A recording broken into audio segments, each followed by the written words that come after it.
Hey everybody, this is Tristan Hathaway, one of the hosts of the Pro Wrestling Almanac podcast. Just wanted to thank y'all for listening and introduce you to one of our great sponsors. ProWrestlingAlmanac.com is the website designed with wrestling fanatics in mind, featuring results from every major televised event, pay-per-view, and house show, championship histories, and a wrestler database. ProWrestlingAlmanac.com has the goal of being the go-to location for wrestling history and the house of the largest collection of independent wrestling promotions anywhere on the internet. Getting bigger every day. When you think of wrestling, think of ProWrestlingAlmanac.com. The online source for professional wrestling. The Pro Wrestling Almanac Podcast.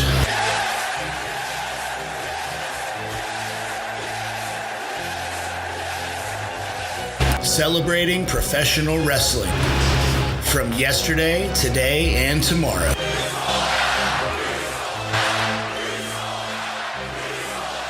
For wrestling fans, by wrestling fans.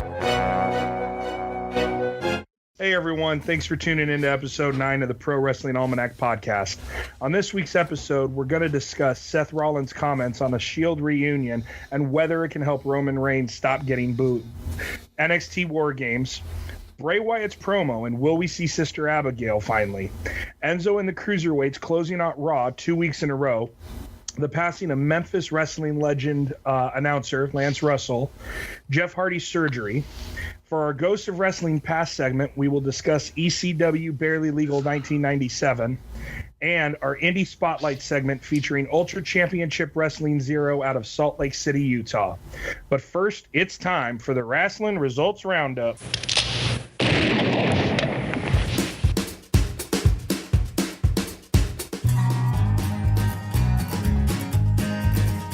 The Wrestling Results Roundup.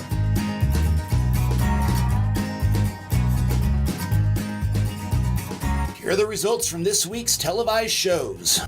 On NXT, Lars Sullivan beat Oni Lorcan, Heavy Machinery, Tucker Knight and Otis Dozovic beat Demetrius Bronson and Patrick Scott, Liv Morgan beat Vanessa Bourne, and Adam Cole beat Tag Team Champion Eric Young. On Lucha Underground, Ultima Lucha Trace Part 1, Famous B and Dr. Wagner Jr. beat Tejano, and Killshot beat Dante Fox in the Hell of War.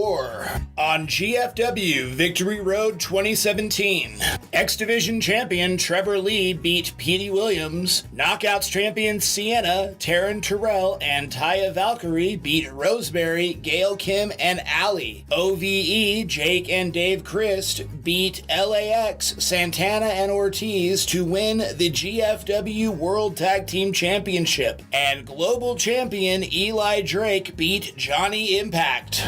On WWE Main Event, Rhino beat Dash Wilder, and Grand Metalik and Lince Dorado beat Tony Nese and Drew Gulak. On GFW Explosion, Ava Story beat Amber Nova.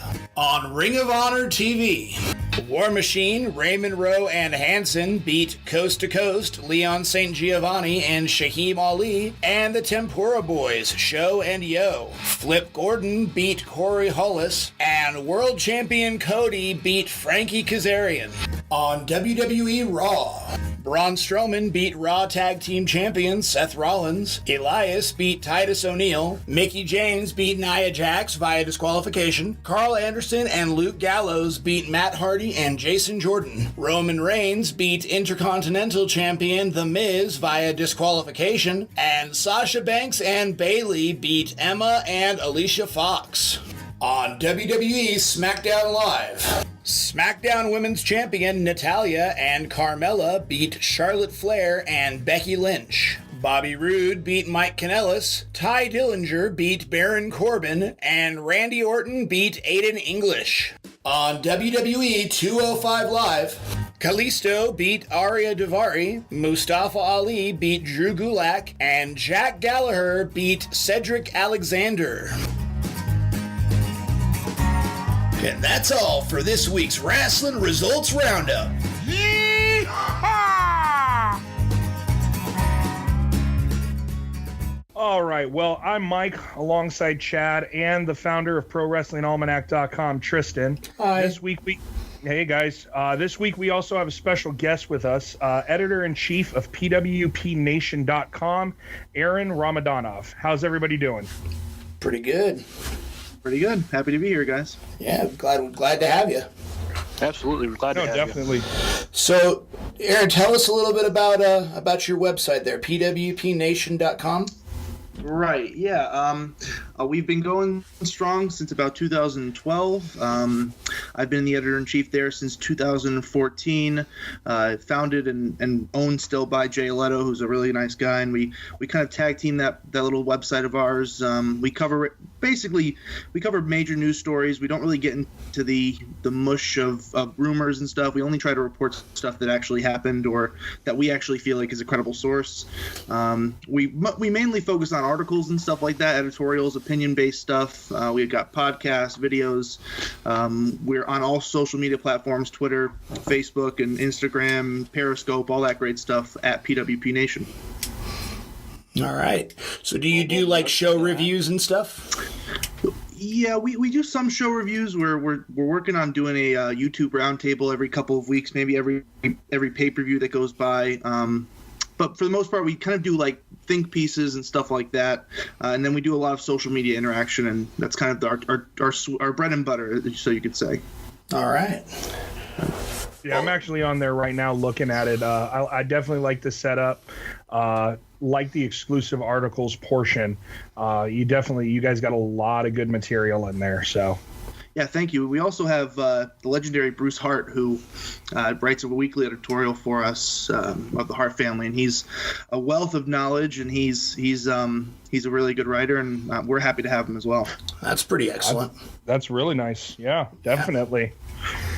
See, it's sites like this that are the reason why I don't do news and articles on my website, because I just wouldn't be able to keep up with it. I can barely keep up with the results. Right. Yeah, I mean, we try to give something different. And you guys, I visited your site and your YouTube channel, and I really like the content you guys are pumping out. I actually listened to the last episode in full because I was hooked on it. Wow, Nice. well, thanks. Man. Glad to hear that. Appreciate it. Well, I appreciate it. One I wasn't part of. Yep. That's probably why it was so good, Chad. You know, that Probably. that's interesting. That probably is why. Yeah. Oh boy! All right. Wow, even our guest is jumping on the Slam Chad train. I like this guy. I really think we're gonna change Chad's nickname to the Whipping Boy. I mean, it is just it's nonstop. It is. That's not Sorry to come on and PC, bury you Mike. like this. I'm sorry. All right, guys. So let's get into the first topic for the wrestling news right now. Seth Rollins had made some comments in an interview when they were getting ready to talk about the 2K18 game, about whether or not the Shield reunion is going to be helping Roman get more over with the crowd. Any take on this, guys? What do you think? Personally, I think that the best time Roman Reigns, I've enjoyed Roman Reigns, was with the Shield. There hasn't been any other time, because he didn't talk.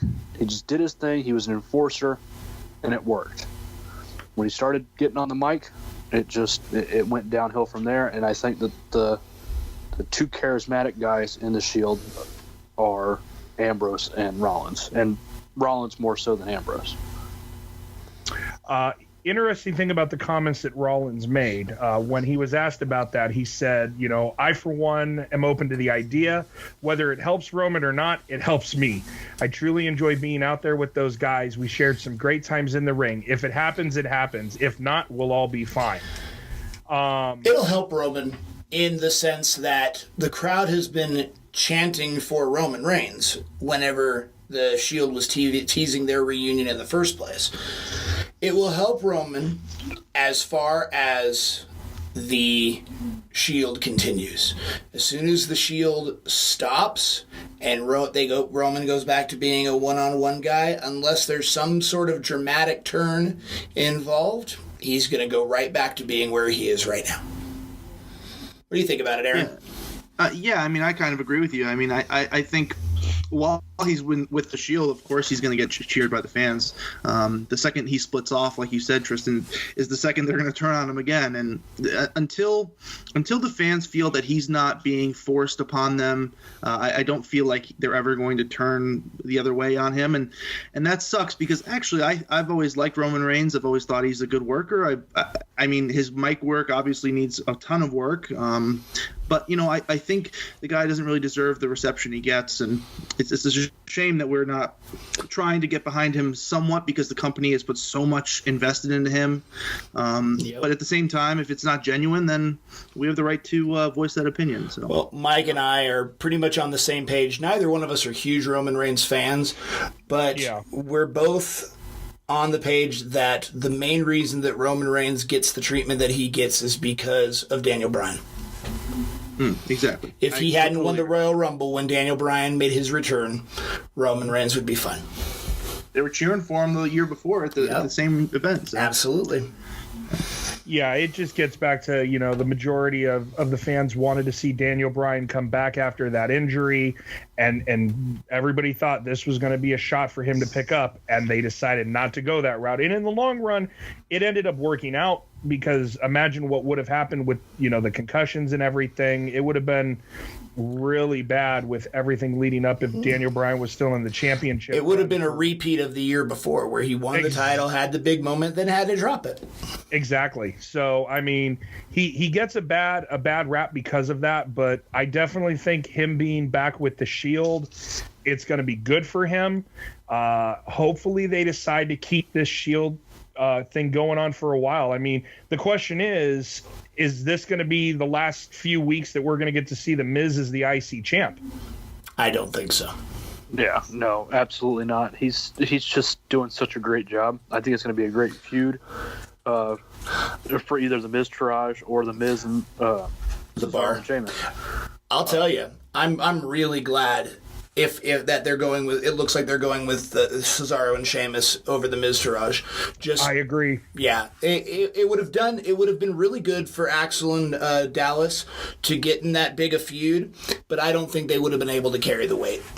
No. Well, definitely. you can't. No. Well, I disagree with that only for the fact that we know that Bo's got the ability to carry an indie promotion. Yeah. Well, I mean, Also, you have to keep in mind that the fact that these two guys, Axel and Dallas, have been totally discredited in the fans' eyes already. So it'd be really difficult to get them back up to the level where you're bringing back a legendary stable in the Shield and you have them facing Axel and Dallas, who I can't really remember the last time they got a singles win on TV. I'll give you that. But at the same time, when the Shield came in, who were they? Yeah, but the difference they were the guys that came and cost Ryback the championship and cost Ryback and John Cena the championship. They came in immediately before the people had a chance to even know who they were interfering in main events. And also, they're not wrestling the 2012 version of the Shield. They're wrestling the 2017 version of the Shield. So right. I don't think that is very valid as far as like a good argument. I mean, yeah. I'm just saying the Shield was nothing when they first came in. Well, no, I get that, but the problem is... Go ahead. But even, like, if you look at somebody like Jinder Mahal was nothing, and then they rebranded him and changed... Please don't get me started. He changed himself, and now he is a WWE champion. Okay. And they've done that a few times with people. I mean, even if you look at Ryback was Skip Sheffield and then turned into Ryback. And he was a pretty devastating force. So WWE has changed people to make them better. I get. So why couldn't the Miz Taraj? Because Curtis Axel is a good wrestler. He's not the greatest. He's not any worse than Roman Reigns is on the mic, but he's a good wrestler. And Bo Dallas is a great wrestler, and he's decent on the mic. So why not give them the opportunity to do it when they're already part of that trio? Okay, my take on this, pretty simple. Curtis Axel at one point was an Intercontinental Champion. He has, in the last several years, turned into a glorified jobber.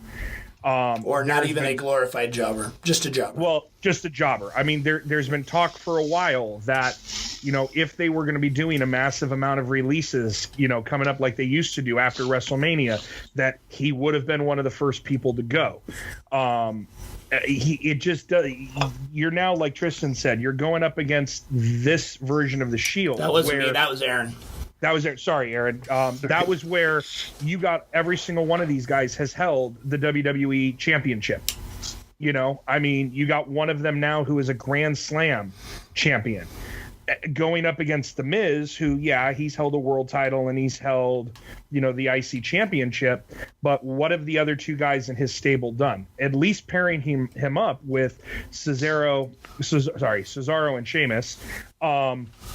It lends some more credibility to that because you have two other top guys. I mean, but at the same time, Bo Dallas was also he was the first NXT champion, and wasn't he also the longest running NXT champion? He was not the first. He was the third, and he was the longest running. But again, you're talking about NXT. So NXT, while it has a huge loyal following, it's not Raw. Mm-hmm. So when they wanted to debut the Shield with a splash, they had three guys interfere in the title match. Powerbomb was John Cena through the announce table, or maybe it was Ryback. I don't remember. It's been a while. And if it was a situation where The Miz was going to introduce, where they were bringing these guys in from scratch, and they brought them in as, Joe Hennig and Taylor Rotundo, then yes, I could totally see it, because they have not had a chance to become jokes in the fans' eyes.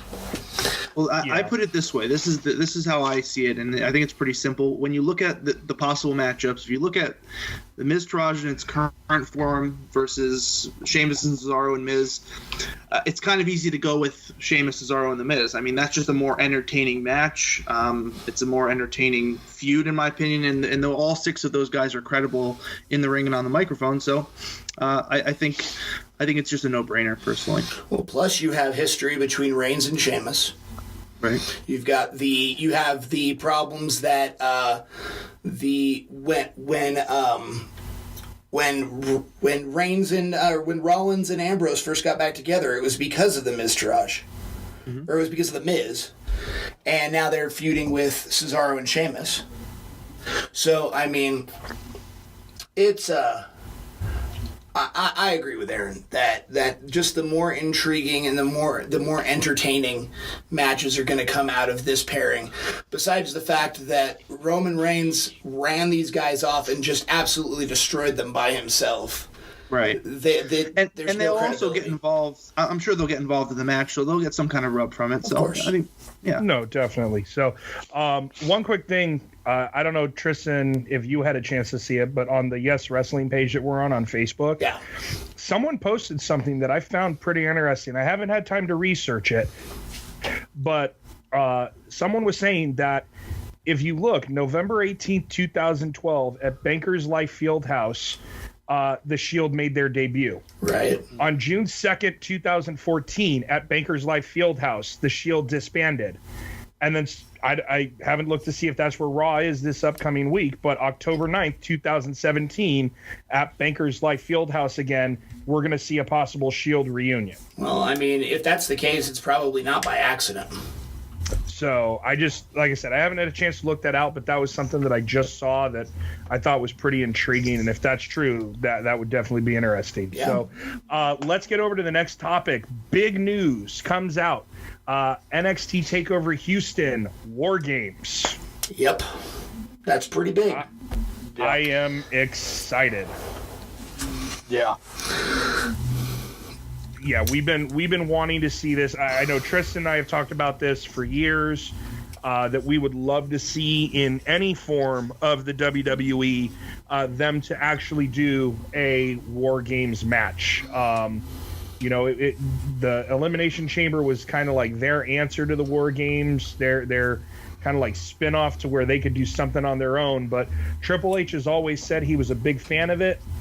He runs NXT. I love the idea. What do you guys think? Well, I think it.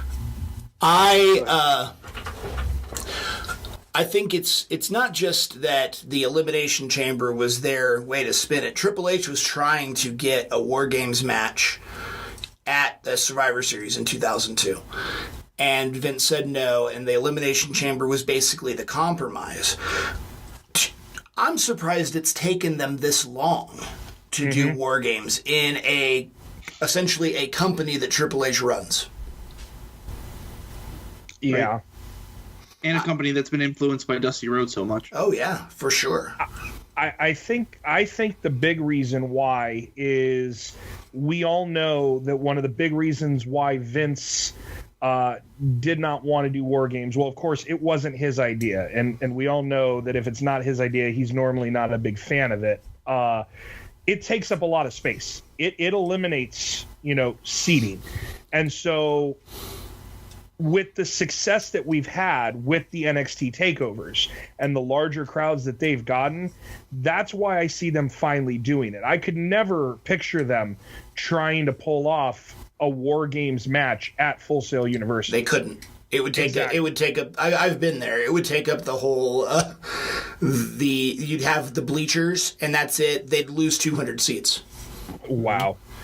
So I mean, that's just my take. Is that with the success that they've had for these NXT takeovers, maybe this has been his plan all along, but wasn't able to finally get the okay for it until he finally hit a certain amount of them. I mean, I don't know, but that's my take. So, Aaron, what do you think?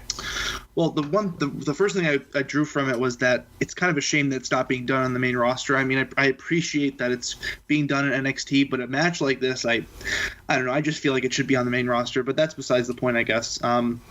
As far as the match itself, I mean, if you wanted to recoup some of that seating, you just get rid of the Titantron and have kind of like an old school coming from like the behind the curtain type of entrance rampway where you can get that seating back by eliminating the Titantron and the ramp and just put the seats that are getting eliminated in that spot. But I'm really pumped about the match. I mean, WarGames was a little bit before my time, but I've obviously watched the network and stuff like that, and I understand the importance of it. And I believe it's going to be a big moneymaker for them. I mean, I think once Vince sees how over the concept of the match will be, I'm sure he's going to pluck it right from NXT and use it on the main roster. I'm sure that's the plan. I'm sure that's the plan. Yeah, it's kind of NXT is going to be used as the proving grounds, and if it's successful, we definitely will probably see it, and who knows, maybe we'll see, it being its own dedicated pay-per-view in the future. So, what do you guys think about the Bray Wyatt's promo that he cut on Raw this week? It's okay. I didn't want to talk about WarGames. Sorry, Chad. You want to talk about WarGames? I'm like, wait. I'm like, my turn. Nope. Okay. Big thing about WarGames. Super excited for it. Actually, I know this is probably wait till a little bit later, but Cody Rhodes was actually talking about it a little bit. He said that he wasn't mad about it. He was told that Triple H worked for his dad, and then his dad worked for Triple H. They were friends, so he knows that Karen Everett will go through to the WarGames thing, so that's huge. So I know that this whole thing that people are doing with Cody Rhodes, like, honestly, I'll do deference and respect to Dusty Rhodes, but these are ideas that he came up with while working for somebody else. Yep. And so, I get the whole thing, the Starcade, but Starcade, and why is Cody Rhodes the authority on this? Well, exactly. I mean, why do they need Cody's blessing? I mean, Dustin works for the company still. Why aren't people asking him his opinion and whether or not he gives his blessing? I mean, exactly.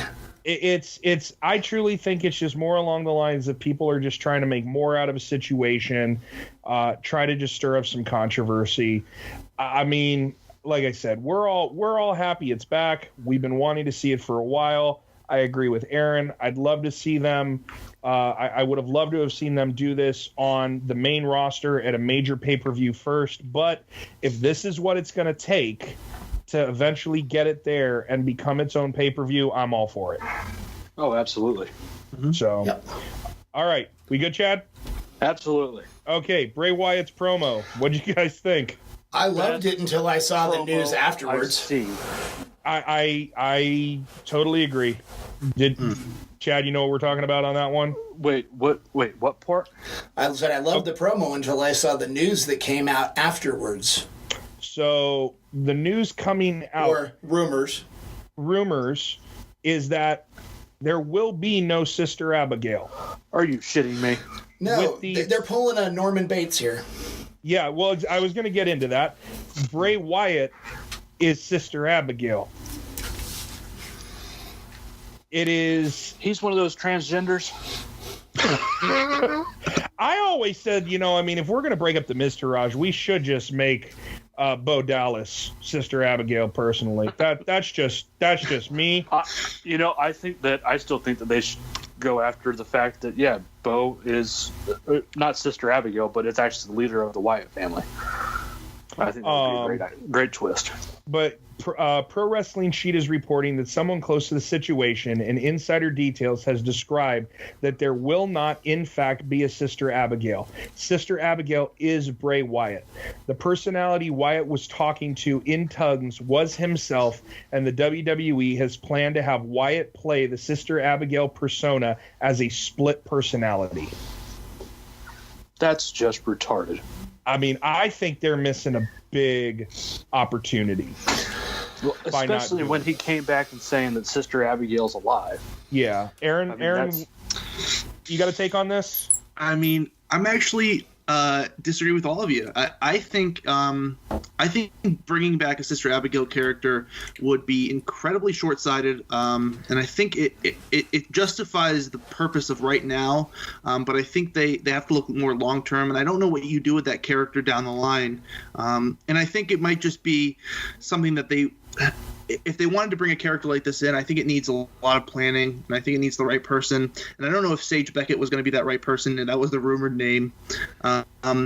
So I actually like that it's going to be kind of a split personality. I mean, it's going to be tough to get him out of that split personality if they ever want to break that character. Okay, quick bring question. that character back. Go ahead. Yeah. Okay, I kind of see what you're going with. So here's my take, and tell me what you think. What if, instead of running it as a split personality, Sister Abigail basically can possess him, and she's an entity in and of herself? And if they eventually want to roll it down the line to have where we could have Sister Abigail take over another person, and that's how you could then bring in someone as a Sister Abigail as an actual person later on down the line. That's how you turn Bailey heel. That would be pretty gnarly. Ooh. I do think that you're, and this is just my take, I do think you would be asking the fans a lot to believe that some kind of possession is taking over someone else's body. I mean, the idea of mental illness, playing a factor into Bray Wyatt is more, in my opinion, more believable than somebody possessing another person's body. But personally, I think it's just what Bray Wyatt needed, honestly. I mean, he's been so stagnant, and anything he does, he kind of he turns. I said this the other day on one of our shows. Anything Bray Wyatt touches turns to crap. It kind of it's not his fault. I don't think it's his fault. I think his promos are good, his in-ring work is good, but anything he does, he makes it almost irrelevant. And I feel bad for whoever has to feud with Bray Wyatt, because then they become irrelevant. It's like, so. I think he needs something like this, and this might be what it is. This might elevate his character. I'm sure they're going to sell a ton of merch with this, with some cool Sister Abigail T-shirts and stuff. And I think it's perfect. I think it's just what he needs. Also consider this: if they bring in a person to play the role of Sister Abigail, you run the risk of it of them just being disappointed in who it turns out to be. Remember the higher power, right? Mm-hmm. Well, if it had been Ted DiBiase, or it had been Brother Love, or it had been Jake Roberts, like they speculated, people would have still found a way to be disappointed with it. It was Vince McMahon. It was disappointing. Mm-hmm. But people would have found a way to be... somebody would have been upset with it if it was Christ himself. So basically we're saying that Sister Abigail is just going to be like the Urn. Yeah, sure. Why not? Yeah. That works. I get it. Yeah. See it, and then make your determination. Because I would totally have seen, and I saw the person that would have been great to play the part of Sister Abigail, and it was the one girl from Kentucky. Sarah Logan. Yeah, I think she would have been perfect because she's kind of got the... Now, the perfect person to play Sister Abigail is Nikki Cross, but she's already occupied. All right. Well, I think we're good on that one. 2 weeks in a row now, Cruiserweights and Enzo have closed out Raw. You guys have any take on that? I've heard some. I was listening to another podcast, and I'll give you my take on that in a second. But what do you guys think? Anything that can get the Cruiserweights the recognition they deserve is a good thing in my eyes. Okay. But at the same time, I don't think that Enzo talking down every one of the Cruiserweights is a plus. I mean, it is when he can't back it up and he has to cheat to win. Well, but what I'm saying, when you have 15 guys beat the shit out of you in the ring, after you have Braun Strowman, the biggest guy in WWE right now, power slam you, that's not saying that he has to cheat to win. He cheated to win the title, but how many? And every match he has had since he joined 205 Live. But at the same time, how many other people do that on the main roster? And people, look at Eddie Guerrero. People loved Eddie Guerrero for cheating to win. That was his thing: lie, cheat, and steal. It was okay that he did it, but because it's Enzo Amore, it's a problem. Enzo Amore is an asshole. He's an asshole backstage. Everybody knows he is. And I think they're feeding off of that, which is a good thing, because then it brings to light that, hey, this guy's not right. But at the same time, if this guy's really that big of a problem in the locker room, why even keep him around? So, Aaron? Yeah, I mean, I've had interesting opinions on Enzo Amore. I think the entire Cruiserweight division needed a babyface to get behind, and I thought that was going to be Enzo Amore. And I think turning him heel was something that, personally, I didn't really see why, because you already had a great heel in Neville as your, legitimate, badass, champion of the division. And I think bringing in somebody like Enzo Amore, who's that fighting champion or that fighting contender who's chasing and chasing and chasing, I understand his in-ring work is not good at all. But I think there's ways you can get around it. I think there's ways you can give some smoke and mirrors and try to help him out, and amplify his strengths and hide his weaknesses. And I feel like they just pulled the trigger on a heel turn way too quickly, and I just don't see the long-term goal here. I don't see how this Enzo Amore storyline helps this division 2-3 months from now. And I think it's really, in my opinion, kind of, I don't know. I mean, they have been main eventing 2 Raws in a row, but I don't know how much that's really helped the division. Okay, I was listening to Wade Keller's podcast that he does on Podcast One, and he had earlier this week former creative writer for WWE, Kevin Eck. And Kevin actually brought up a very interesting point that he personally feels that what Vince is doing right now, he said Raw has been split up into 16 segments in the 3-hour form that it's in right now. Segment 16 is no longer the main event segment like it was years ago. And the reason he said that is, look at the matches that have been happening now towards the end of that second hour going into that third. Those are matches that would have 2-3 years ago been the segment 16 match. He personally feels that Vince is knowing that people are kind of getting tired of the 3-hour Raw, and kind of tuning out towards the end. And so he's putting his heavier stuff now towards the middle, which is now the middle, but was the traditional 2-hour finish for Raw back in the day. Well, that's your old house show format. When they, back in the day when they used to have like curfews for the arenas and stuff like that, they would put their main event in the middle of the show. So this is nothing new. It's just new recently. Yeah. So it was just something I had heard. It kind of makes sense to me because he said, 3 years ago, if any of them had even breached the idea of having someone like Enzo and the Cruiserweights close out Raw, Vince would have laughed him out of the room. So he thinks that they're using this third hour now to try some of this more like reality-based booking where they're kind of tailoring it a little bit more to the IWC, bringing in storylines from outside and using them in actual storylines where no one likes him in real life, allegedly. So let's see what happens if we get the entire roster to despise him. So just thought that was an interesting take. Anybody else got anything on that? Other than he called Neville a Keebler elf. that was pretty good. Sad news coming out that Memphis wrestling legend announcer Lance Russell passed away.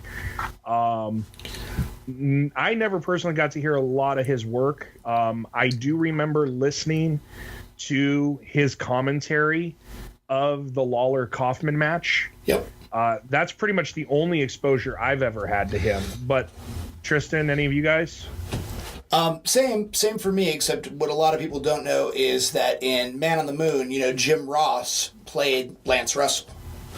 And yes. Lance Russell played the ring announcer. So Lance Russell was in Man on the Moon, yes. The more you know. Quiet. Aaron? Yeah, I didn't really have much. I mean, I don't know much of Lance Russell's work. I know a lot of people attribute their career to him. And I know he was obviously a big name in the South. So, all I can do is really give my thoughts to his family. I don't know much about his work, unfortunately. Yeah, Jerry Lawler had some comments about it.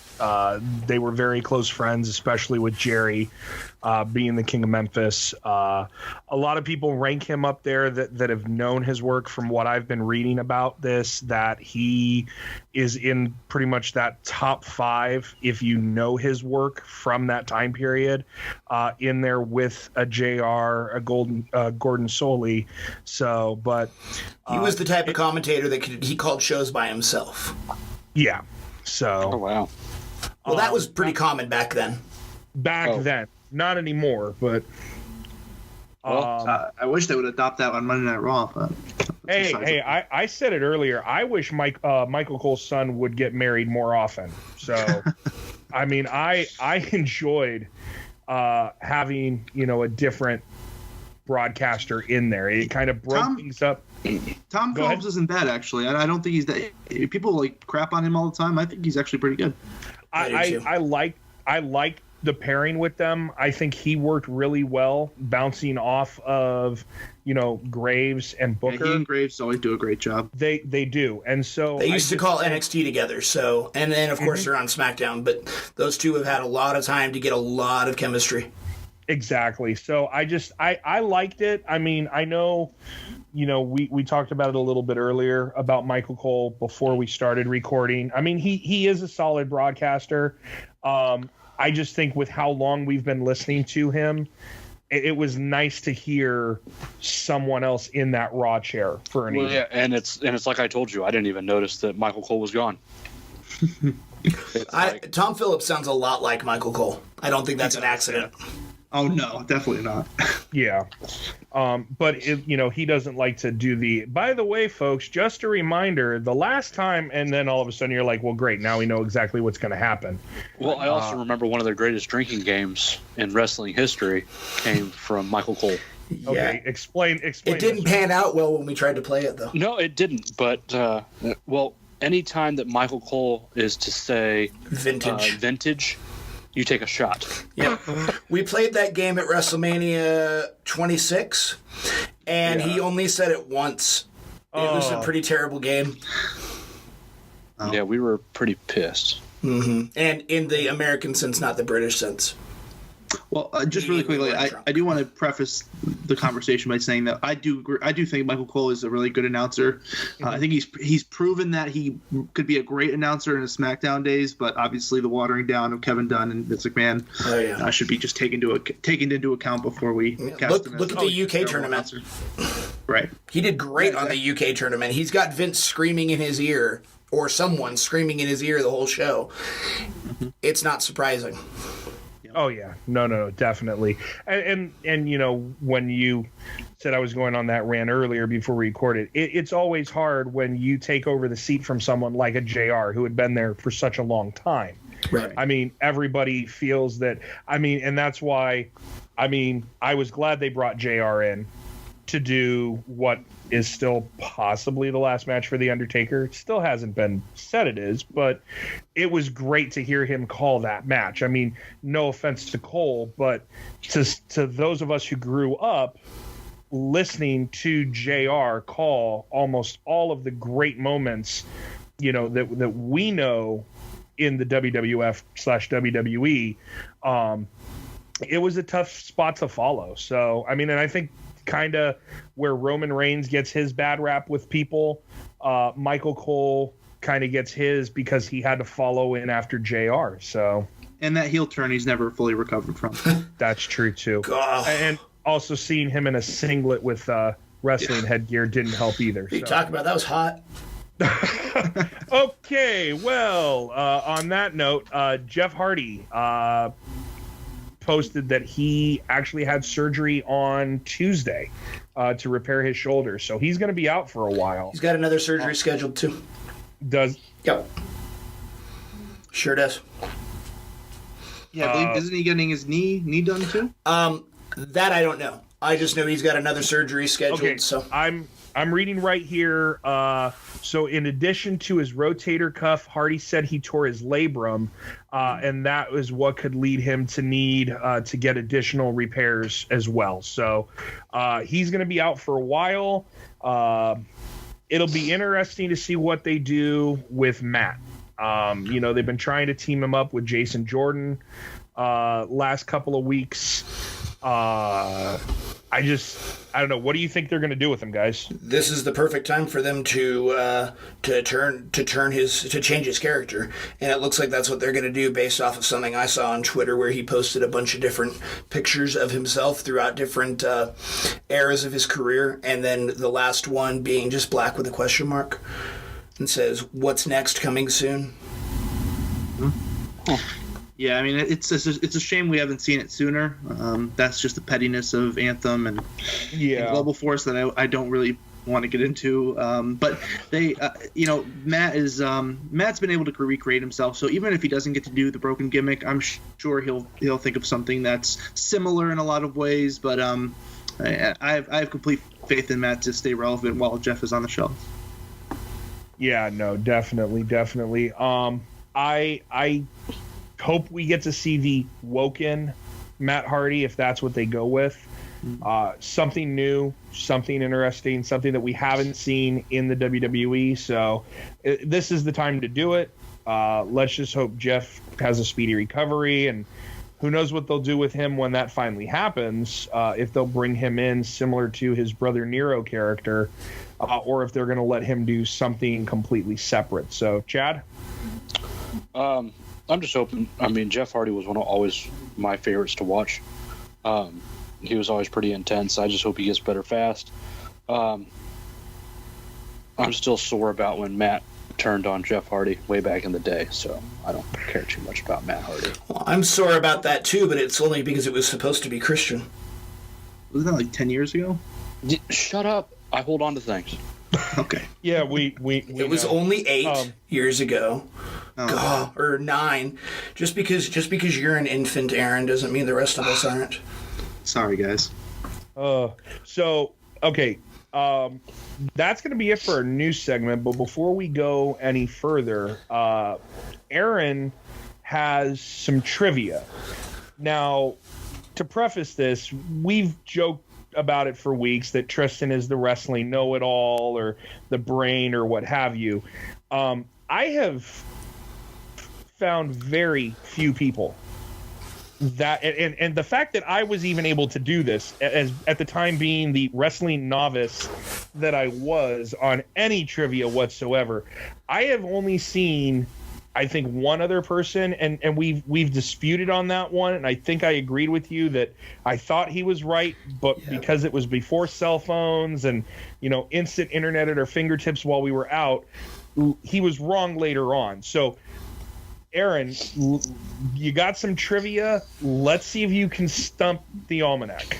Right. So I was listening to last week's podcast, and you guys brought it up. So I was like, oh, well, maybe it'd be a good idea if I brought some questions. And I do want to preface it by saying that the PWP guys know that I'm a huge Triple H guy, my favorite wrestler of all time. Met him as a kid, just my all-time favorite by far. So all the questions here are Triple H based. I have 5 total, actually. I did tell Tristan I only had 3, but I actually have 5. That's fine. The more the better. Okay. Right. So the first couple are kind of softballs. Okay, before you do that, let's preface. Tristan has absolutely no clue what you're going to be asking him. Nope. I don't even know what you're asking him. These are just from you. So just so everybody listening knows, we're not trying to rig this or anything. Tristan has no clue what is going to be asked. Right. So the first couple are just kind of softballs. I'm assuming you'll know them. All the last 2 I think are pretty hard personally, but I don't know really Tristan very well, so who knows. But okay, first one here.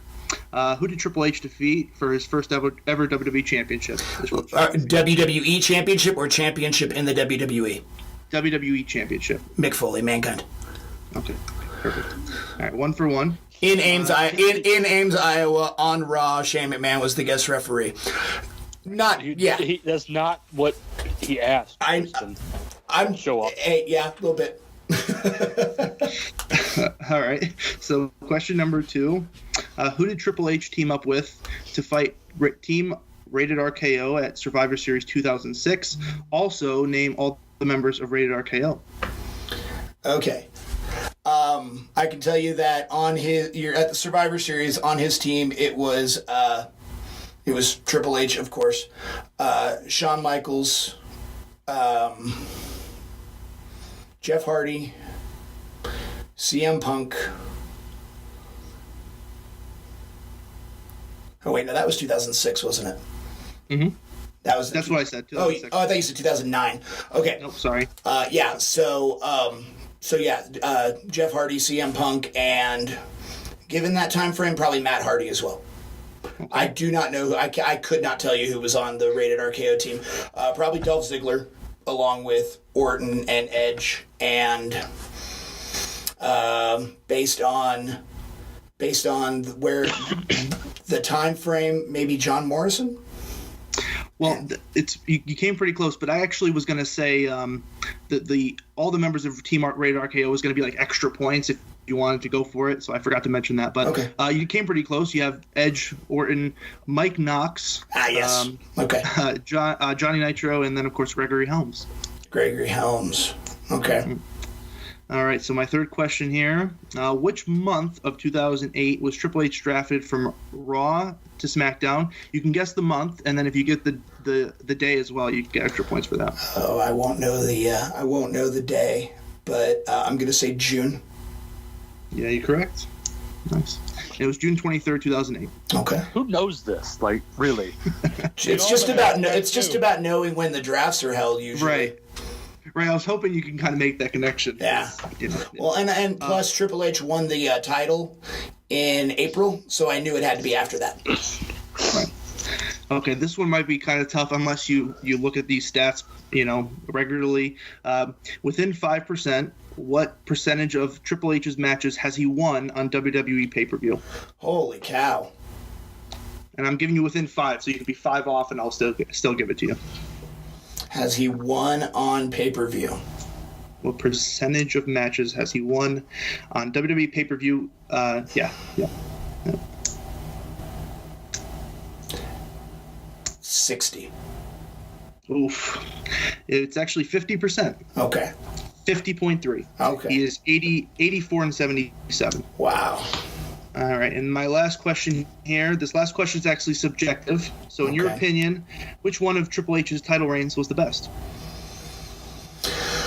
Probably the one his third, when he held it from January 3rd, 2002 Backlash, because that was during the McMahon Helmsley era, and I thought that was pretty good. Defended it at WrestleMania. The correct answer is all of them. All of them. Okay. Nice. So, well, that was it's nice to when I'll tell you. I mean, I've known Tristan for a very long time, and it's very nice to hear someone ask him a trivia question and just hear the "Oh God." It's not something that I'm used to. And folks, if you want to try to stump the founder of ProWrestlingAlmanac.com, send me your trivia questions at stumpthealmanac@gmail.com. I have absolutely no access to this email. He didn't even know I was setting this up until I finally said, by the way, I've set this up and you're never going to get the password. So once again, that's stumpthealmanac@gmail.com. It would also help if you send in that trivia question, if you can send a link or something in that I can look it up just to verify and make sure I have the answer without having to search all over the wonderful world of the internet trying to figure it out. So, well, that's it. Eron, thank you very much. It's been great having you. Once again, everybody, check out his website, pwpnation.com. Just give us a quick rundown again, real quick, of what you offer. Well, like I said, we offer pretty great, in my opinion, think piece articles on pwpnation.com in the exclusive articles section. We cover major news stories. Once again, we try to stay away from the rumors. So anything that's up on our news site, our news portion of the site, is always triple checked, that we try to make sure we have some credible sources. And of course, videos, podcasts, articles, all that stuff. Follow us on all social media platforms at PWP Nation. Follow me on Twitter at Eron_PWP. That's ERON_PWP. And thanks for having me, guys. I really appreciate it. Yeah, thanks for coming. I do have one quick question for you, though. You said that you vet your news pieces and you use reliable sources. Are you including Dave Meltzer in that? I am, because I listen. I catch the I catch that quite often. I've been a subscriber to Dave Meltzer for quite some time, so I do have a different perspective of Dave Meltzer as other people do. A lot of people think he's a quack or makes up his news.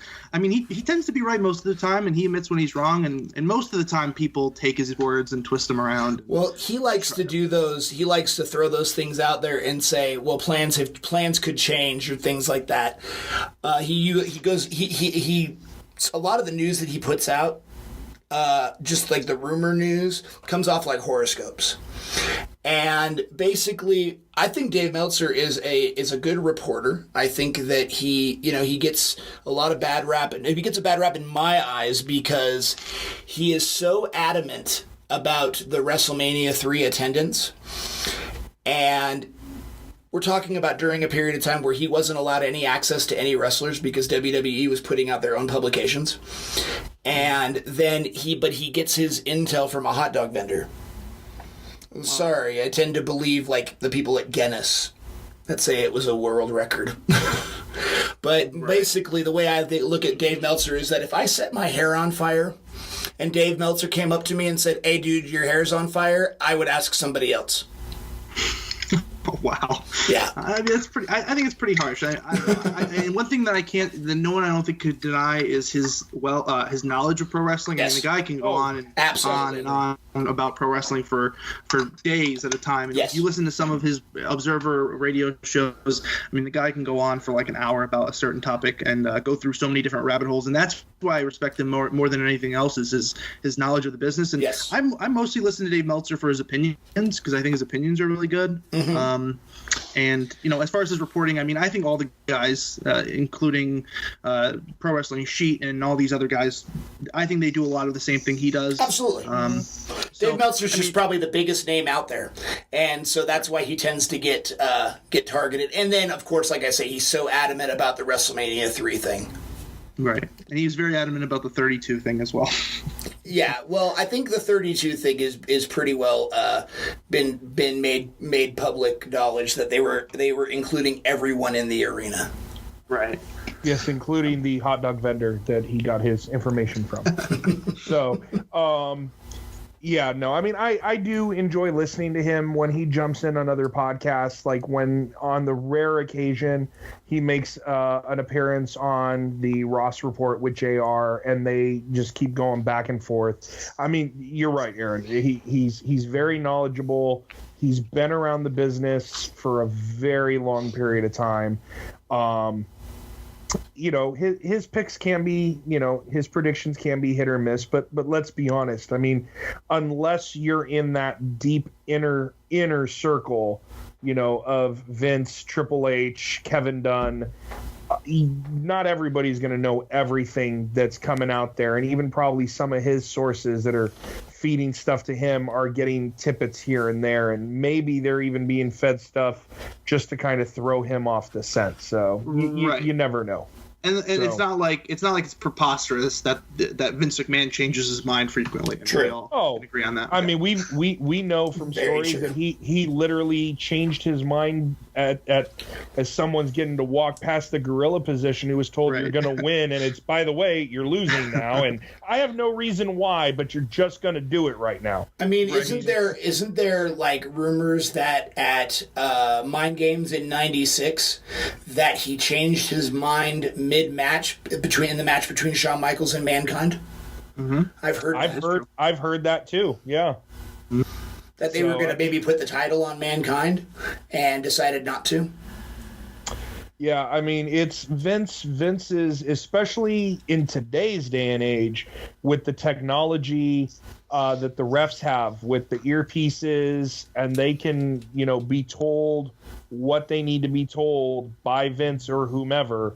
I mean, it could happen at a moment's notice. So, I mean, it definitely can happen. So, I mean, yeah, I agree. He gets a bad rap sometimes on that, but the man, when it comes to the wrestling knowledge, he does know his stuff. Yeah, I will never dispute that.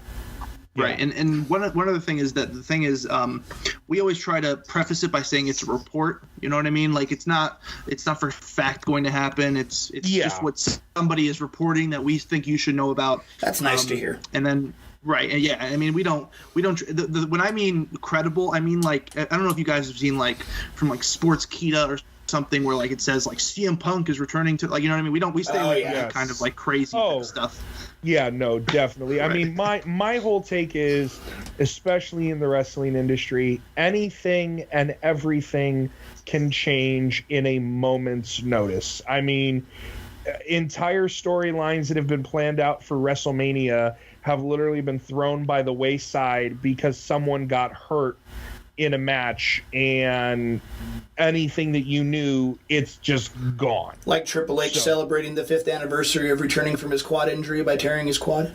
Why do we gotta do that? That scrapped the WrestleMania 23 plans. Oh, Triple H is one of my absolute Triple H trivia. One of my favorite wrestlers of all time is absolutely Triple H as well. And for a good while, I say that 2000 era Triple H is probably the best heel since Ted DiBiase. Oh my God, Tristan, I think we're soulmates. I'll tell my wife; she'll be unhappy.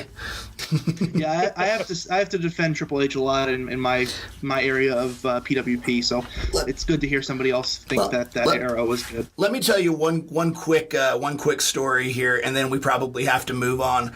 But when I was in the Army for a bunch of years, and I was in Afghanistan in 2005 when they came out to the base I was at, and I got to eat dinner, literally was invited to sit at the table with Vince McMahon, Triple H, The Big Show, Jonathan Coachman, Ashley Massaro, and Candice Michelle. Then the next day was an autograph sign, and the day after that was the show. And I was waiting in line for the show, and there was probably about 300 to 500 people in line, and the wrestlers pulled up in a big old bus and some SUVs, and the only wrestler that came out was Triple H. And he walked down the entire line and shook hands with, and talked, not just shook hands with, talked to every single person in line. It probably took him close to an hour. And then the NXT taping that I went to back when they were first starting at Full Sail, it was the second TV taping. So if you watch episodes 5 through 8 of NXT on the network, you'll see me and my kids sitting opposite hard camera for all 4 shows. But Triple H came out before the show and was walking around doing the same thing, shaking hands, talking to people. He got to us, and my daughter was on the phone with Mom, and he says, "Who's she talking to that's more important than me?" And I said, "She's talking to Mom." And he says, "Oh, well, tell Mom I said hi." Yeah. And so Triple H, he will always be a top guy in my book because of the way he treats his fans. No, definitely. And I think, we can all, what was that one time during a pay-per-view where he broke character, to comfort that kid who was sitting right there in the front row? I mean, I don't know how I feel about that. Well, I know, but I'm just saying, the guy cares. Yeah. The guy cares about the fans.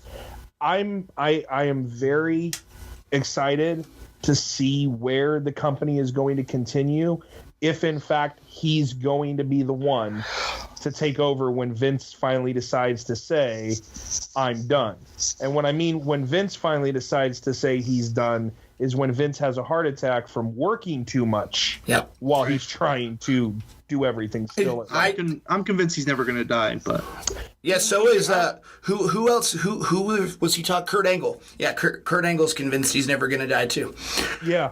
So, but if Triple H takes over, I mean, the man has an amazing mind for the business. He is. I just hope the first thing he does is fire Kevin Dunn. Oh God! If from your lips to God's ears, Kevin Dunn is a great director. He really is. He knows his stuff, but man, he is really bad about. He's so bad for the wrestling business because he thinks of everything from a TV mindset. I hate to prolong this Kevin Dunn shit show, but can we just talk about the constant cutaways to the crowd? Oh my God.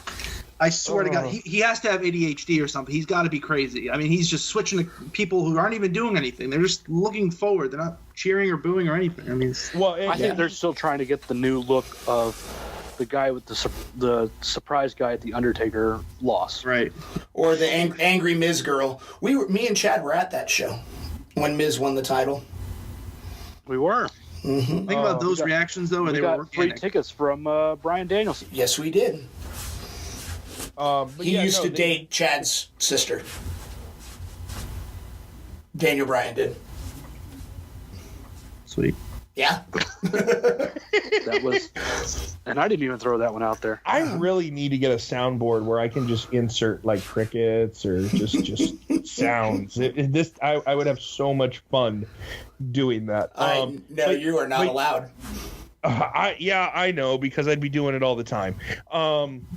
That's kind of the ADD in me. But yeah, no, the constant cutting to the crowd. And the worst part is, it's almost like he wants to do it to piss us off, because he does it right as something good happens. Right. So you catch the tail end of it, and then you got to listen to Michael Cole re-describe the entire thing over again, only for him to now miss something else because we're watching the replay of what he cut away from to go to the crowd. It drives me nuts. Yeah. So, all right, guys. Well, that's it. But once again, Aaron, thank you very much. It was a pleasure. Really enjoyed having you here. The trivia was great. What else, guys? Anything else? No, thanks a lot. I really appreciate it. And maybe we can have you on again. Absolutely. I was just going to say that. Hopefully we can do something again in the future, and we'll definitely be plugging your stuff and posting it on PWP Nation and all that stuff. So you guys are doing a great job, and I'll continue to listen for sure. Great, thanks. Thank you very much. Thanks, man. All right, so that's it for this week's wrestling review. Go ahead and check out our site at ProWrestlingAlmanac.com.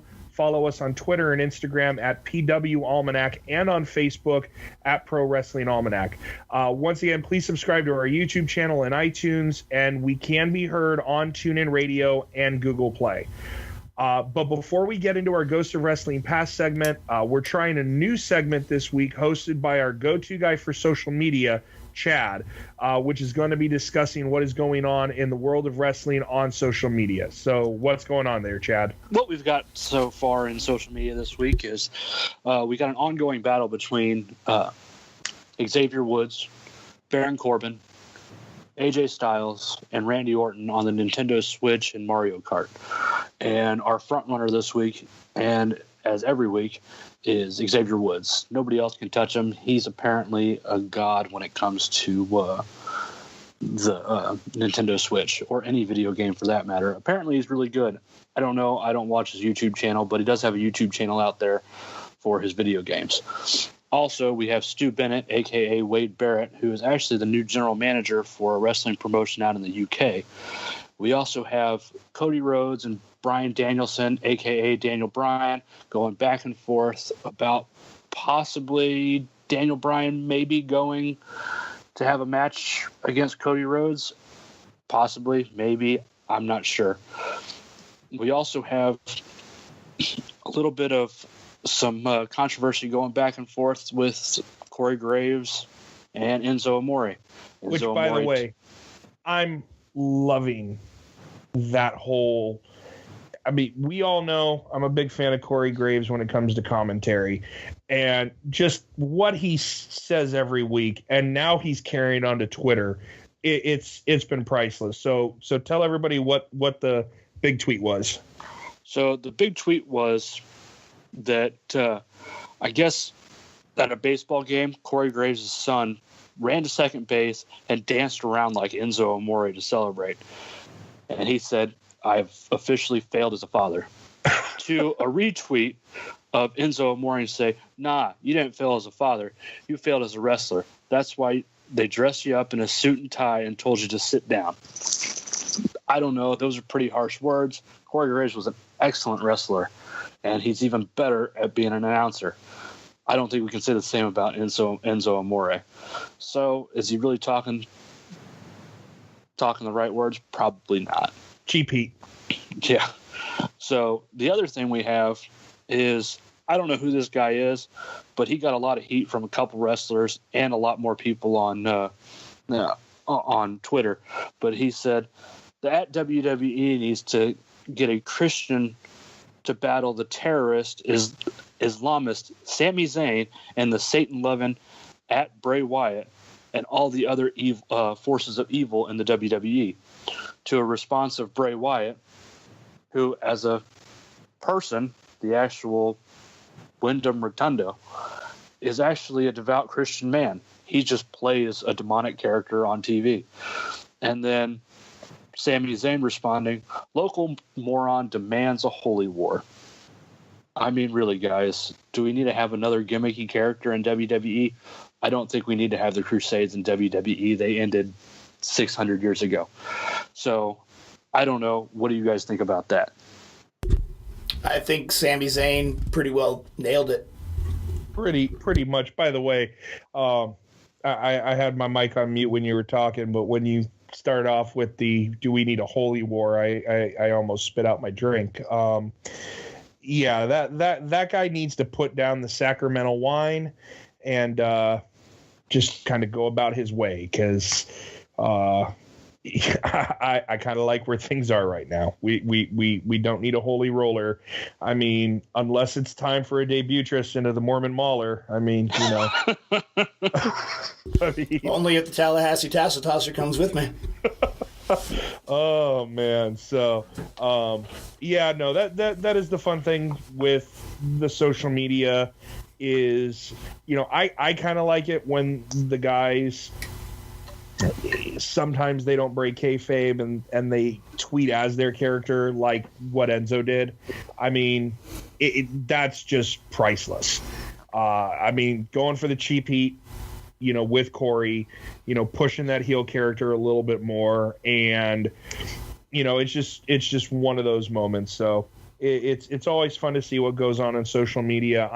I normally don't follow it that much just because I don't have the time for it. I mean, unless it's something like the Corey Graves, Enzo Amore, it doesn't even pop up on my radar just because I don't have the time for it. So, well, and I will say there's one other great thing that came out of social media, and I definitely urge everybody that listens to buy this shirt. I know my wife's going to kill me, but I have to buy this shirt.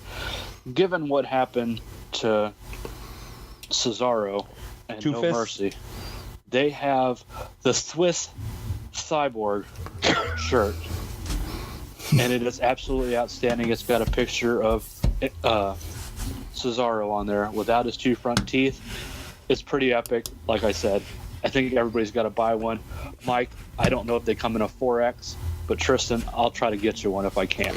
Didn't he even tweet out? I think I saw the tweet, but didn't he say, "Yes, folks, this is real"? Yeah, he did. Okay.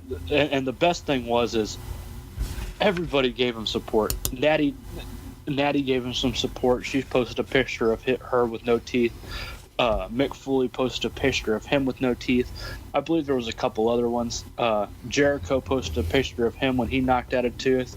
I kind of wish Brie Bella would have posted the picture when her tooth got kicked out by Natty Neidhart, I think it was.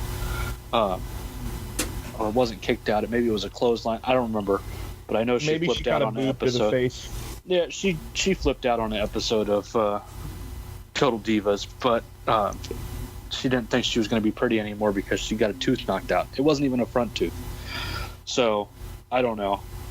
But definitely, you got to pick up that shirt. It's hilarious. So. Will do. All right, guys. Well, that's it for our social media segment. Now, guys, we're going to take a look back into wrestling history as we're visited by the ghost of wrestling past.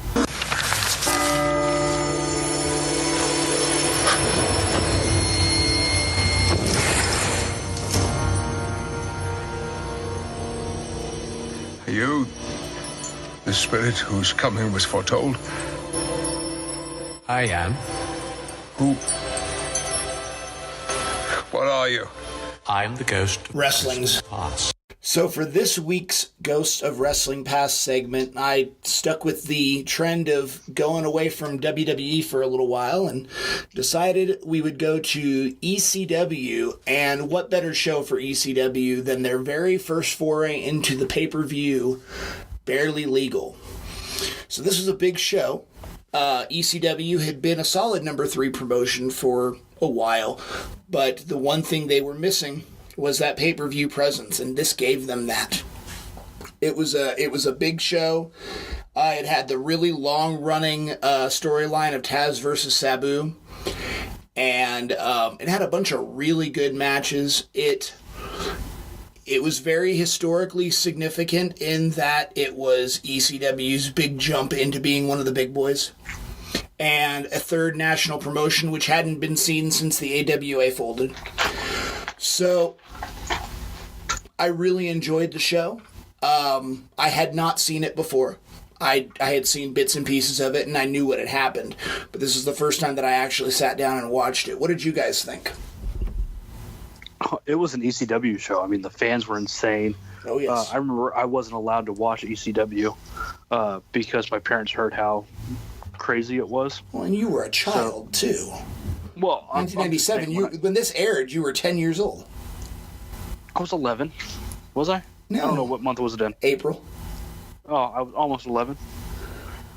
But no, I always heard about ECW, but I was never allowed to watch ECW because it was supposed to be the, quote, real wrestling. So I wasn't allowed to do it. I wasn't allowed to watch it. So it was really neat to watch it because hearing about ECW, and that was the first ECW event I've ever watched. Really? Yeah. But because it never really came on down in the South or anything like that, so I didn't get an opportunity to really watch it. So it was really cool to watch what ECW was all about. And I've heard about ECW fans. I've seen a couple videos of ECW fans, but when we watched the Ring of Honor show and how the Ring of Honor show was, they don't even compare. And it's pretty much the same fans. Yeah. Mike? Well, I didn't watch any ECW wrestling until towards the tail end of ECW. Never had really been exposed to it. Always my entire life, I was a WWE guy. I mean, I had just kind of gotten into WCW, halfway through the Monday Night Wars. Never really was a big, I don't know, just for me, the production value of WCW never compared to like what the WWE would put on. And so I just never really watched any of those. I started watching, like I said, ECW towards the tail end before the buyout and going into the invasion angle. But this was a great show. I do have to say that it's pretty sad that in 1997, ECW actually had a better production quality than the early days of Ring of Honor, which was a lot more recently. But with that being said, watching the guys that I knew in ECW towards the tail end, Tommy Dreamer, of course, at the time was commentating with Joey Styles, but seeing, Rob Van Dam, Lance Storm, Sabu. Oh, hang on. Can we stop for just a second? Can we just take a moment to appreciate Lance Storm's wonderful rat tail? I know. I'm saying, right? Not to mention the fact that I had no idea that Lance Storm was even in ECW. Oh, really? Once again, this is where I need the little button where I can just insert Glorious and just let it go. I mean, it truly was. I mean, it was. Oh man! I think he's in competition with Ricky Morton for the best mullet ever. And how about the fact that he also was like really good? What do you mean was really good? I mean, the guy has been a solid wrestler his entire career. I mean, I don't remember him being that great in WWE. Tristan, the look I know it. I'm just gonna go look at the picture from the text message you sent. Chad, watch his tag team matches with William Regal. It's the stuff he did with Edge and Christian, the Un-Americans in 2002, Edge and Christian in 2001. I mean, he was tag team champs with Christian. He was tag team champs with Regal, with Val Venus. He did great. He was an Intercontinental Champion. He did great stuff in WWE. He did not have the success in WWE that he had in ECW and WCW. In WCW, he came in and immediately won 3 championships simultaneously. In ECW, he was kind of second fiddle to Just Incredible, but they were a tag team known as the Impact Players, and they were fantastic. You really want to see how good Lance Storm is, watch some of that ECW stuff. The whole ECW catalog is on the WWE Network. You've got no excuse. Your parents can't tell you you're not allowed to watch it now. Nope, my wife can. I can hack into your account and change the parental settings. Just remember this, buddy. It's easier to ask for forgiveness than it is permission. Not if the question is, do you mind if I shoot you in the face? Once again, I just don't you can't ask for forgiveness on that one. I ask for forgiveness, but it depends on what you shoot him in the face with. The only thing I can say about Lance Storm is, the problem with his WWE character at the time was that I remember, and I don't remember it vividly. I mean, I do remember the man was a solid wrestler, but his character that he played in the WWE was a very, dry cut character. Yes. It wasn't one of those characters where you had, like, at the time, a Gregory Helms, or Shane Helms, the Hurricane, which but he portrayed the same character in ECW and WCW. That whole "if I could be serious for a moment" came from ECW. The difference is in ECW and WCW, he could get away with it. I just don't think that character worked too well in the WWE, and I don't know why. It just never got extremely over. So. It's just the way WWE does business. Exactly. So, but no, I mean, it was, like I said, going back onto that card, I mean, watching the guys that I got to know later on, who then, you know, not all of them, but some of them came into the WWE during the Invasion angle and then stayed for a little bit with the ECW one night stands. And a lot of them came in prior to that or unrelated to that as well. The Dudleys, Rob Van Dam, the Sandman came in as part of the one night stand. Angle. No, Sandman. Yeah, the one night stand. Tommy Dreamer was part of the Invasion, but Sandman wasn't. Taz came in well before that. Yeah. Stevie Richards came in well before. Yeah. Raven came in well before, and well, Terry Funk. I mean, he had been, you know, in the WWE before and WCW before he ever went to ECW. Right. So, before ECW existed. Well, exactly. I mean, wasn't Raven in I guess Raven was in WCW after ECW? Yeah, he went from ECW to WCW to ECW to WWE. Yes. Right. Which, by the way, supposedly he is... Whatever you're wrestling, Chad, you gotta quit. What? Whatever you're wrestling, you gotta stop. Okay.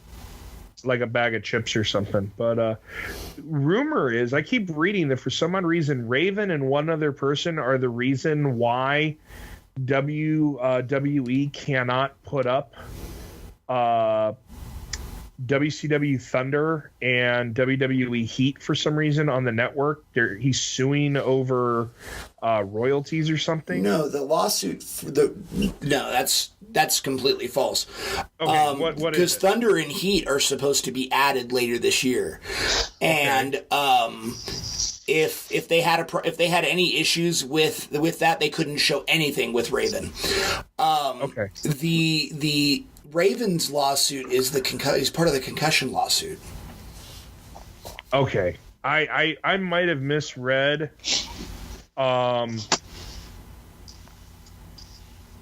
Misread it because I could have sworn it had something to do with royalties is what I was reading. Give me 1 second. If that was the case, it says they right couldn't. here. Though the latter two were rumored by Wrestling Dirt Sheets to be the next big shows to be uploaded to the WWE's online library, possibly next month. But according to a new report from PW Insider via 411 Wrestling, WWE is looking at adding more WCCW in October instead. The report says that Thunder may be delayed due to Buff Bagwell and Raven demanding WWE pay royalties for old wrestling footage shown on the network. Okay. Huh. That's that. I could have sworn I had read it, so I had to look it up really quick because it was going to drive me nuts. So, here, we'll get back into the one night stands. I mean, sorry, Barely Legal. But yeah, no, it was a good match. I liked it. Good pay-per-view. The crowd, typical, like Chad said, typical ECW crowd. I mean, crazy, out for blood, just diehards. Mm-hmm. Absolutely. What was your favorite match on the card? Kaz Sabu. Actually, no, I take that back. The Japanese six-man. That match was pretty amazing. Yeah. Yeah, my favorite was I like the RVD Lance Storm. Match was pretty good. RVD's always been impressive to me, and like I said, Lance Storm, I was kind of shocked that I don't remember him ever being a great wrestler. Not saying that he wasn't, I just don't remember him being that great, but I just thought he was very good in that match. I personally, Taz Sabu for me was my favorite. I've always liked Taz from when he came in. His first match in the WWE against Kurt Angle. I'm trying to remember what pay-per-view that Royal was. Rumble 2000. Thank you. Okay. He was a mystery opponent. He was the mystery opponent and gave Angle his first loss. What that guy could do for his size was extremely impressive. I mean, the suplexes that he could throw on the size guys that he did it. I mean, he was definitely a very unique wrestler, and he had that unique look. I mean, when he came out for a match, I mean, even in his WWE days, I mean, you still had that feeling that he could possibly go out into that ring and rip someone's head off. Oh, yes. So what was the big reason why you picked this one? I don't know. It was just when it was my turn to pick one, it was the first thing that popped into my head, honestly. Okay. And I'd never seen it, and I just figured it was a good show to review. And I mean, I wasn't disappointed. There wasn't a bad match on the show.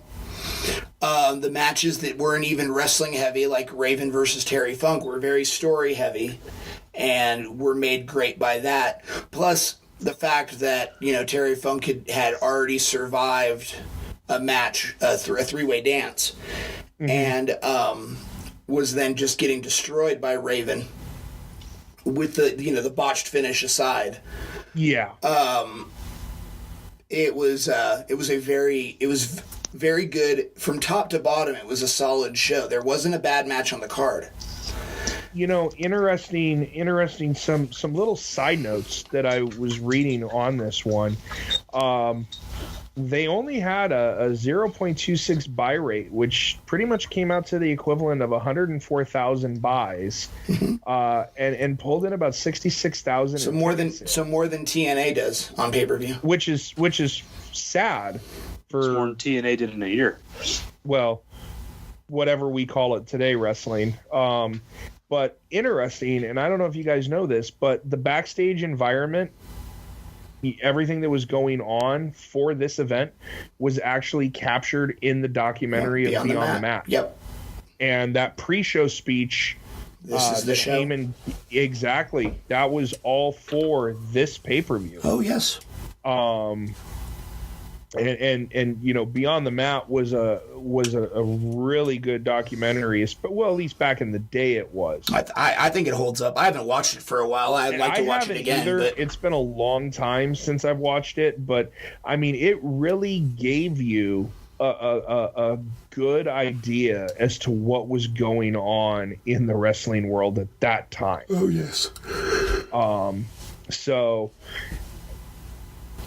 we want to talk about anything else from this match, or from the show? No, I don't think so. I think they're really I don't know that there was necessarily a whole lot to cover, because there was really only two big matches, or three big matches, but two big stories going into it. No, you know what? I'm sorry. Shane Douglas and the Pitbulls. Yes, for the television championship. Right. Yeah. The storyline leading up to this match, I remember seeing that previously when Shane Douglas shook Gary Wolf around by his halo. Okay. Oh man, that was intense. Yeah. And so they did a really good job on that match as well. Again, very story heavy, but good wrestling. And Shane Douglas, man, he was really hated. Oh yeah. And I thought the post-match angle was kind of dumb, but not seeing everything that led up to that is probably why. The stuff with Rick Rude and Brian Lee. Now, quick question. Yeah. I was noticing when I went on the network to watch it, there were other ECW things available to watch. What do you mean? From like 96. Yeah, those were just named shows. Okay. That later became pay-per-views. Okay. Hardcore Heaven, November to Remember. Okay, so just regular shows, and they just had that name. They were big shows, but they just didn't have pay-per-view. The other thing I thought was really cool about that whole thing was, and again, this was my first ECW show ever being seen, and I thought it was really cool when they were like, yeah, notice there's no mats on the ground here. It's just bare pavement. I was like, yeah, that doesn't look fun. Nothing about that looks fun. But you know what? That and it kind of gets back into the Beyond the Mat. I mean, those guys were willing to do whatever Paul Heyman asked them to do. I mean, you could have almost looked at those ECW wrestlers back in the day, and I mean, if you wanted to truly classify ECW as a cult at that time, I mean, you could have classified them as a cult, and Paul Heyman was the Jim Jones without the Kool-Aid. I mean, well, it's funny because they use that phrase a lot to describe Paul Heyman as some people getting people to drink the Kool-Aid. Yeah, I mean, he was able, to do things, and I mean, and then we later on learned out, that Vince was also helping prop up, I am just at a loss for words tonight.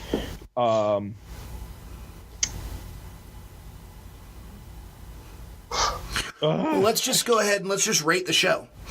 I give it an A, like all the way. It was a solid show. It was a great freshman effort. And, I mean, the production quality wasn't great, but the match quality and the crowd more than made up for that. Oh, yeah, definitely. Yeah, so. Yeah, no. I give it an A. Same thing. I mean, production quality is not the greatest, but let's be honest, what were we really going to expect out of a small, territory, kind of a group like that? I mean, it almost reminds me of, I mean, what was the one that they had out here? Not XPW. No, yeah, XPW. I mean, it almost kind of reminded me of their shows in a way. But it was a good show, solid card. I wasn't disappointed in watching any of the matches. Yeah, I give it an A. Chad? I'm going to have to give it an A also. I mean, it was kind of like watching the Forbidden movie that you weren't allowed to watch when you were a kid, finally getting to watch it. And it was very awe-striking, even as an adult now, where I was always a kid wanting to watch it and never got to. This just was like, I can understand now why my parents didn't want me to watch this, because I probably would have broken my neck. Like Sandman whipping Terry Funk with that barbed wire. Yes. Uh-huh. Or other way around. Terry Funk whipping Sandman. Sorry. Yeah. Well, and plus at that point, I mean, I wasn't around barbed wire, but I would have found something to hit my sisters with. Yeah. And it would have been very bad. Because they would have hurt you. Or my dad would have. Yeah. That's true. Yeah, A+. And I'm glad that I never got to watch that when I was that age, because I probably wouldn't be here to speak about this, because I'd be paralyzed in a wheelchair. Well, dang it.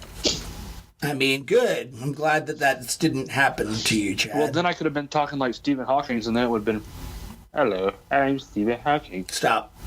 Just stop. There would have been less pauses.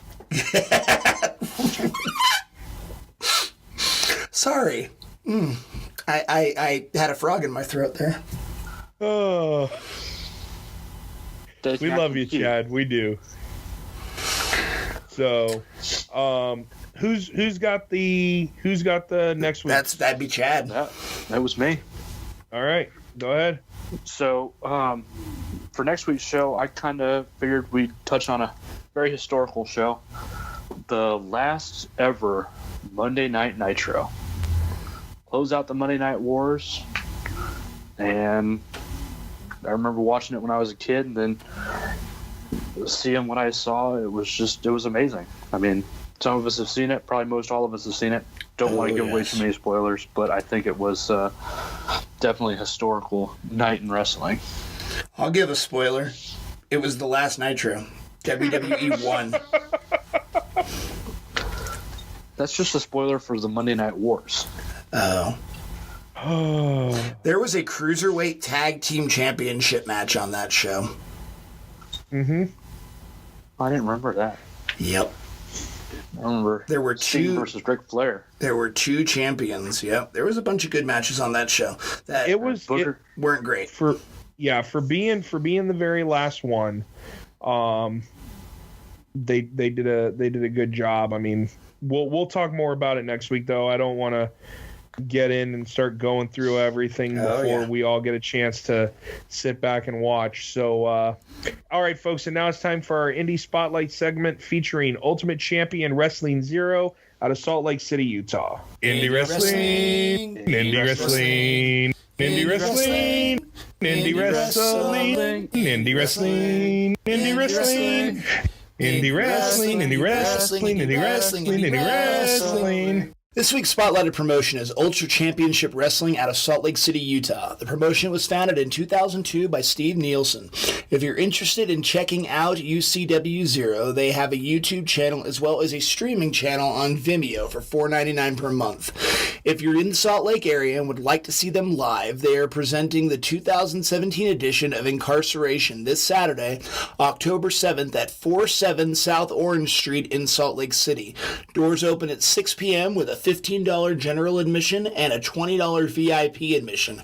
It should be an exciting show as every match is in a steel cage. Check out UCW Zero online at UCW Zero, that's ZERO.com. They're on Facebook and Twitter at UCW Zero, ZERO, and you can check them out on YouTube. Also, for those interested in becoming a wrestler, UCW Zero runs a wrestling school. For information, call 801-699-7977. And now for this week's upcoming shows. Rocky Mountain Pro will be having their Beer Hall Brawl on Thursday, October 5th at 10 p.m. That's at the Bierstadt Lager House at 2875 Blake Street in Denver, Colorado. Admission is $25, and that will get you your ticket, your first beer, and a souvenir mug. The show will also have a special guest, WWE Hall of Famer Hacksaw Jim Duggan. On Friday, October 6th, Rocky Mountain Pro will be presenting They Live with Live Wrestling at the Alamo Drafthouse Cinema at 7301 South Santa Fe Drive, Unit 850 in Littleton, Colorado at 7:30 p.m. Rocky Mountain Pro will be putting on live wrestling, and then following the matches there will be a screening of They Live starring WWE Hall of Famer Roddy Piper. On Friday, October 6th at The Point in Sunderland, England, Empire Professional Wrestling is having their debut show, Rise of an Empire. This show will feature the first round of a tournament to crown their inaugural champion. There's a lot of great talent on this show, including a few names you might remember from the WWE UK Championship Tournament: Saxon Huxley, Joseph Connors, and Sam Gradwell. There's also going to be a few non-tournament matches, and it's going to be a great show. So if you're in the Sunderland area, go on out and support them. The show starts at 6:45 p.m. Well, the doors open at 6:45 p.m. and prices start at £8. And finally, our friends at Primo's Professional Wrestling are putting on their annual Halloween show, Carnival, on Sunday, October 8th. Here's the kicker, though, guys. It's a free show. It's at the Watering Bowl in Denver, and it's absolutely free. Go on and check it out. It's a fantastic concept. They get guys dressing up as different wrestlers from history, and it's a lot of fun. I've been to a few of them, and I've always enjoyed it. That show starts at 7 p.m., and once again, it is a free show at the Watering Bowl in Denver. As always, if you attend any wrestling shows, we would love to get the results, and you can send those to prowrestlingalmanac@gmail.com. And remember, folks, check out the website, prowrestlingalmanac.com, Facebook, and follow us on Twitter and Instagram at PWAlmanac. Subscribe to our YouTube channel or on iTunes. And remember, we can also be heard on TuneIn Radio as well as Google Play.